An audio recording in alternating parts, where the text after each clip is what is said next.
Hello everybody and welcome to another Total Annihilation replay. Today we have a 2v2 on a very, very purple map known as Crystal Maze. Sorry about those silly noises here as people are mashing their macro. On the left here, this is just a random game, friendly game between players. We have TAG Souledge of TAG God's Clan. I believe this is also Ragnar of BTU Ragnar. Someone will have to correct me on that if I am wrong. And on the top left, representing the Nugs, is Gnug215. Top right, we have a new player here to the channel. We have Divine of the Nemesis clan and Divine. And on the bottom right, we have TAG Silvertool. Silvertool is one of the, I believe maybe not one of the OG tag guys, but he, I think, played pretty frequently. He was one of the better players up until early 2000s, right around, I guess, 2005. I don't think I actually ever had the opportunity to play a game with him. I did play Divine a bunch. He was always better than me on land maps, but I don't know if he ever really beat me on one of mine. Gnug215 says, "Come hither so that I may brain thee." I believe he may have been, he may be reading some Shakespeare or something like that. Now, the thing about Crystal Maze is energy is actually really difficult here. They've all gone wind, so they're not really going to see a big, difference in their starts.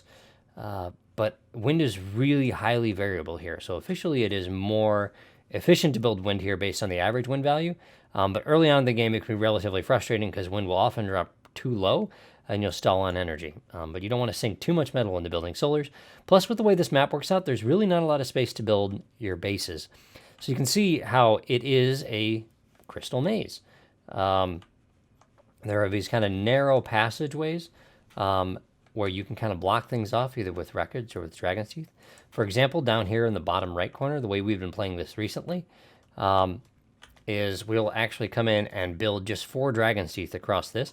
And what that does for the player who starts here is it protects all of this metal down here, making the person who wants to raid it have to come in through these other angles right here. But interestingly here, Silvertool has gone peewees, which on any other map where you can get a decent amount of missile towers up isn't the best choice. But here, because of the fact that there are all these mountains in the way, the range of missile towers is essentially effectively reduced, and that you can kind of come in and protect yourself with your attack. Like typically your missile tower can kind of reach out here if you were to build it back here. But then if you were to come in from this angle, they would get blocked until the peewees are even closer. So you can see, because peewees are so cheap, Silvertool is cranking out a ton of them. Divine's gone the more standard strategy here. He's built a pair of cons and he's pushing out flashes.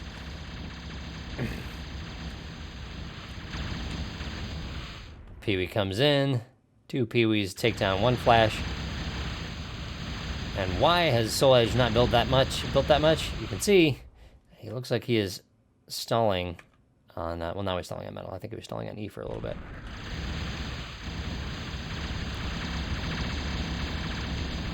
Gnug215 bringing down his flashes to try and bail Souledge out of the massive amount of peewees that are currently running rampant.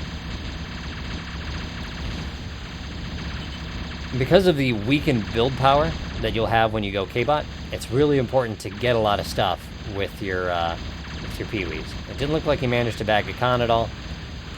And so he got a mech there. He's going to get another radar. He's got more peewees pouring in. And looks like these guys have gotten away with it. He's going to get another mech. He's lasering it and manages to plug it up with wreckage. Really nice job by Silvertool at this point. Gnug215 and Divine are playing the, let's just tiptoe and not do any real damage over here. Not a good strategy when you're playing against Gnug215. He is known for being able to boil. He's a pretty good boiler. He was quickly swarm, take down the flashes. They don't have much armor, but they got plenty of firepower. Divine goes in for a raid. Because Gnug215 has done a little bit of a walk, he was able to get by. This is all really vulnerable right here. You can see how he's built his missile towers. So Divine built his missile towers further back rather than up close. It's not because he wouldn't want them to be able to have the reach and the range, but because of these obstacles, it's really easy for flashes to close the distance between missile towers, kind of negating their range on a map like this. Really slow expansion here. Trying to protect his con with his peewees.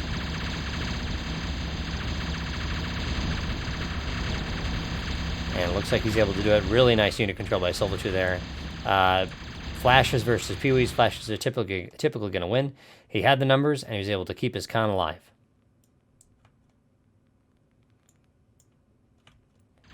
Using radar. 215 sees these guys coming in. He goes to block.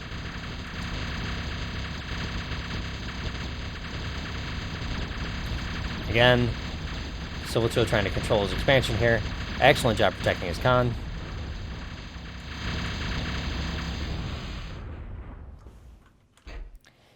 Kind of see. 215 is actually doing the best job here of expanding. Divine asking for E because he's got flashes in the back of his base and needs to degun. 215 probably went around, but he didn't have his shoot all on, and so he didn't really get much for his trouble.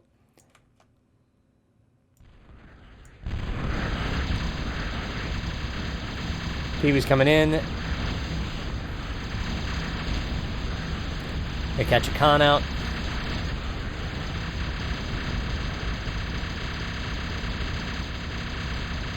I don't know how that one got away.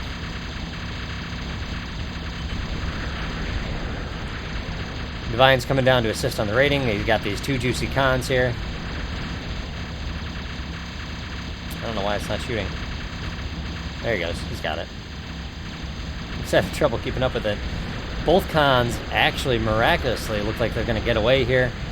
Doesn't even get the mechs for his trouble. That is a nice job by Souledge. Really not particularly good job by Silvertool there to take full advantage.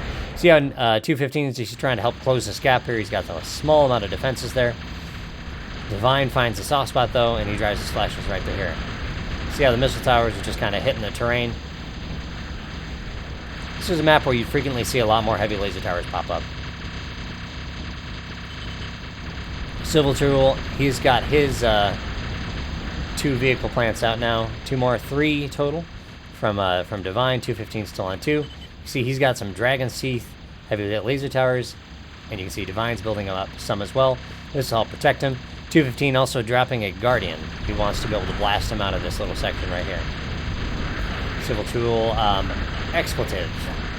He was unable to defend here, and he now has Souledge running around the back. Silvertool says turn off E. For me, whenever I play this map, I find it actually really difficult to protect this patch of mechs as well. Divine is doing his part here. He's trying to connect and plug this little avenue off to help protect Silvertool, who is now in serious trouble. He's been reduced just to a start position. Guards are going up. 215 has got 3 cons. Divine just has his comm working on it. 215 has it scouted, though.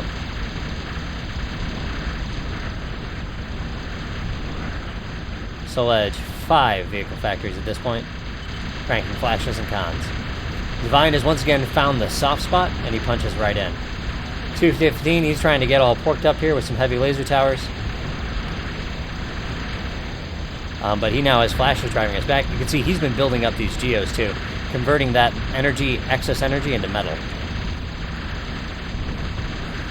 And that's what, again, like I said, he likes to boil, but at this point, if he drops those geos, that's not going to be good news for him. Guard battle started up here. Divine blocking. And it looks like he managed to get his flashes in on the backside of this. And he is attacking the Guardian. I don't know if that's the best call rather than taking out these soft geos. But he may get it. 215 now guarding it, trying to keep it alive. Down it goes. Heavy laser tower finishes off those flashes. This is very dangerous for Silvertool's flashes right there. Scom can walk up and take out the whole bunch of them. He pulls back just in the nick of time. Tidal is actually good on this map. Those are nice little tidal pools. Divine winning the guard war. He's going to head, and he's trying to take over the territory here. Great job by Divine to really kind of bail Silvertool out of a rough spot there by putting pressure on. Silvertool is back into it. He's recapped these metal extractors. Divine has even come down and started to move into his territory. This place is really lots of nice open space right there for building, but no resources in it. All the spaces are really tight, though. Plenty of resources.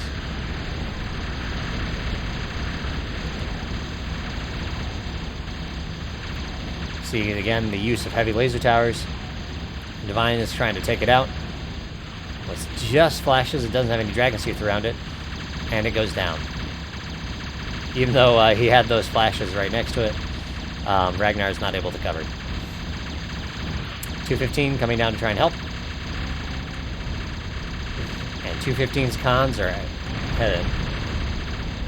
Flashes have to come in that nice kind of easily degunnable line right here because of the way the terrain works. And so he drops all those flashes to Ragnar's degun.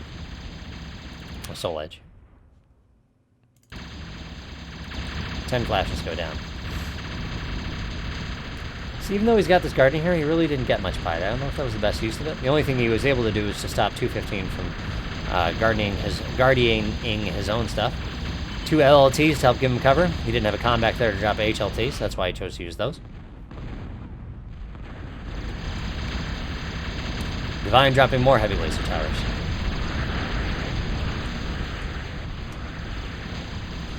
A nice little nest of heavy laser towers here. And this was it was very common to build heavy laser towers on this map. 215 finds a soft spot. He's coming in trying to bring down the Guardian. He's got his own brand new Guardian up. And another guard war begins. Divine guarding his Guardian. Also degunning flashes all at the same time. Drops his Guardian but manages to keep his comm alive. 215 has regained the territory. Again, he's still kind of soft up the middle here, though.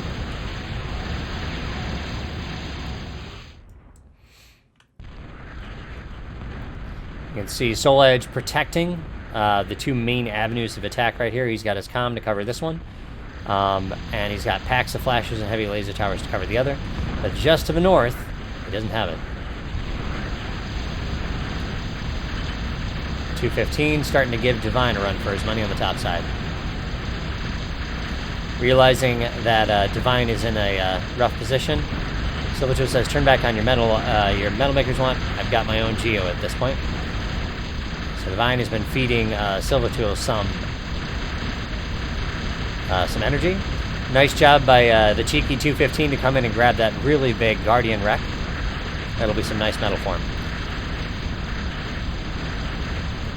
Divine's resources, everybody's about in the mid-30s at this point. Divine appears to be the furthest behind, seeing as how he just lost a decent chunk of territory. 215 is actually reclaiming Divine's vehicle plant there. He just doesn't have enough. He's been dropping these Guardians down here. Hasn't been cranking out enough units. Brings his commander up, deguns those flashes, catches the cons.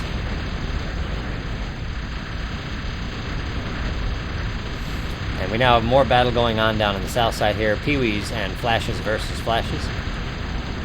When you have something else to kind of be a meat shield for Pee-wees, that makes them a little bit more effective. So flashes can help tank and soak some of the damage. Otherwise, Pee-wees just kind of die too fast. Divine dropping another Guardian. He is actually in range here with his current Guardian. And he's going to drop that heavy laser tower. Geo's going up. And while I've been away, we have advanced from Silvertool. And he's going ahead and he's dropping advanced air. And he's using the abundance of Geos to drop a Moho Metal Maker and really try and boost his economy. Moho Metal Makers are more efficient than regular Metal Makers, meaning that if you have enough energy, it's worthwhile to drop one and spark it. Sparking meaning you get it started before it's actually truly done. Souledge's got some Rockos out to help provide additional damage. They are actually quite effective against flashes, seeing as how flashes have to group up in these narrow passageways. Divine trying to get some of his space back, building Guardians. 215's marked that one right there. The spire is in the way right here.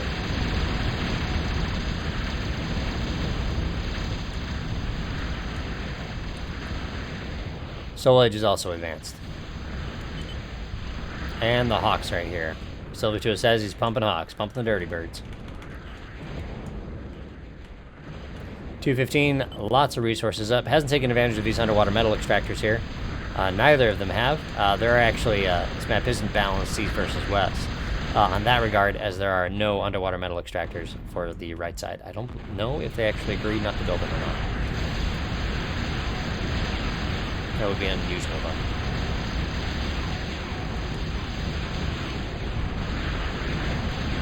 Lots of heavy laser fire.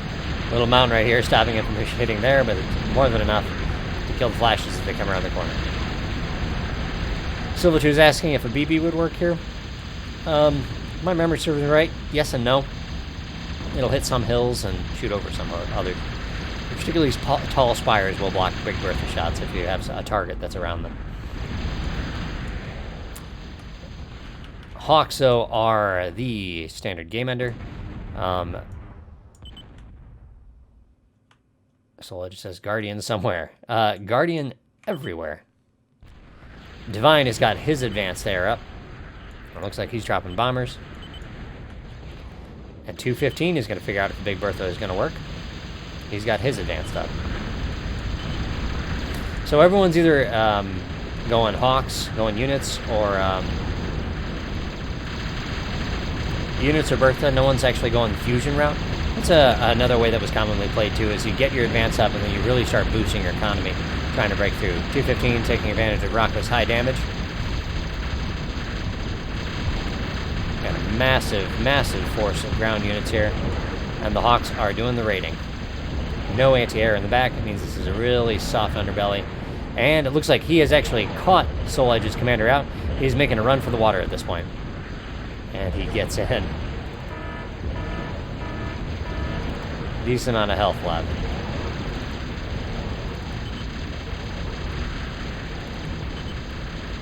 He says he beat me to it. Beat him to Hawks. But because he's got all that metal that's sunk into Hawks, he does have a little bit of a unit advantage, but you can see how porked up he is with heavy laser towers and missile towers. Silvertool taking out that Big Bertha. Well, he's attempting to. 215 nano blocking.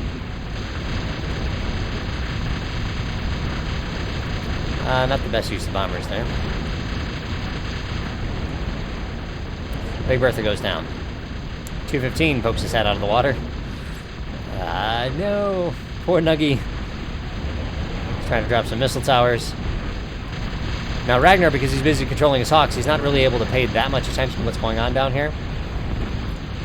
Divine.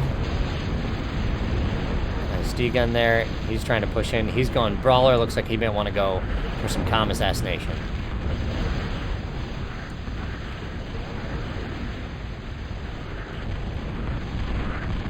Bomb that con. And doesn't get anything else for his trouble. All 215's advanced are down. Not enough anti-air in the back of the house. Things are looking up for the right side of the board.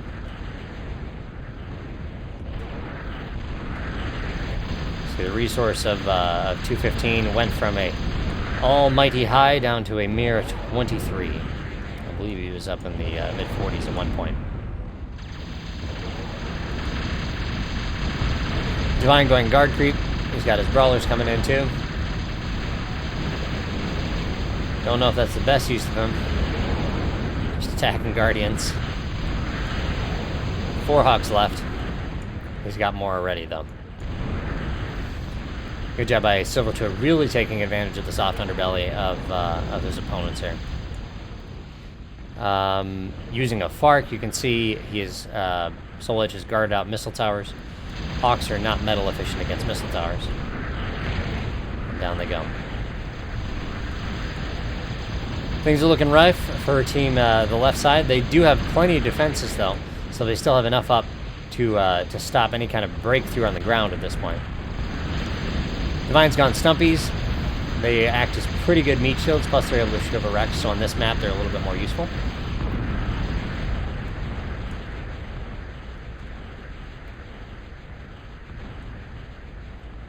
Silvertool dropping a big Bertha. Phoenix is out. Advanced bombers.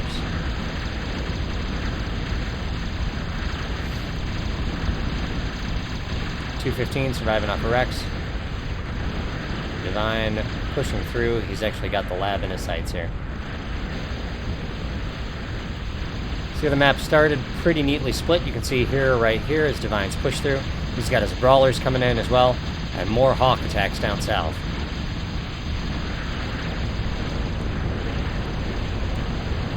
There's over a lot of anti-air here. Going after the big Bertha. Down it goes. Bombers plus Hawk. Make quick work of it. Turn, powder. Souledge says good game, and he surrenders. Gnug215 says good game, and the team on the right side claims victory. Victory goes to Divine and Silvertool. So that P rush really put Souledge under a lot of pressure, but he did a good job of recovering, getting himself back in the game. And I think that key decision where Divine decided to go after the Guardian rather than gutting Gnug215 really helped keep Gnug215 in the game. I think they had an opportunity there to probably win it. But good job by Silvertool. He's able to pork up. And even though the metal is really, really, really even, that decision to go Hawks, they didn't have enough anti-air on the backside. He was able to take a small amount of Hawks and get a huge payoff at that point. Souledge wasn't able to protect his big Bertha, and that's all she wrote. Hope you guys enjoyed that one. Nice little game here from 2005. Introduced a few new characters for you as well. And make sure, if you haven't already, to hit that subscribe button and hit like as well. And I will catch you in the next video. Take care, everyone. Bye-bye.